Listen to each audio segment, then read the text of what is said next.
Iš amžinų nakties griuvėsių prisikėlę nueisime kartu ant peilio ašmenų ir negailėkite, neatmeskite akmenių.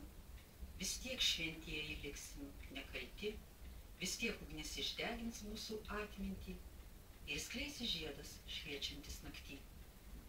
Čia dabar pagal metų laikus, pagal nuotaiką paskaitysiu. Į baltą žiemą aš išeisiu jau kita. Prie vasaros bedugnės paliksiu savo naštą. Ji bus su snimirkiečiais suvežta ir te nedrįsta nieks toliau jos nešti. Ražienose žaizdas laižys katė ir moterys nubris į baltą rūką.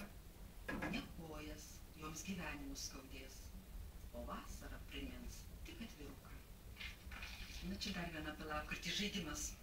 Juodas paukštis į lapkritį skrenda, baltą paukštį rūkuos susitinka ir abudu ilgai dar žaidžia, kad vienas kitam patinka, kad likimas juos tyčia suvedęs į lapkričio porą laimingą.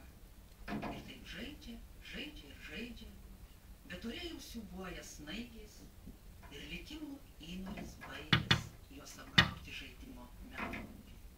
Noriu paskaityti trumpą eilėraštuką skirtą motinai. Kokią istoriją aš tiesiog susapnavau naktį.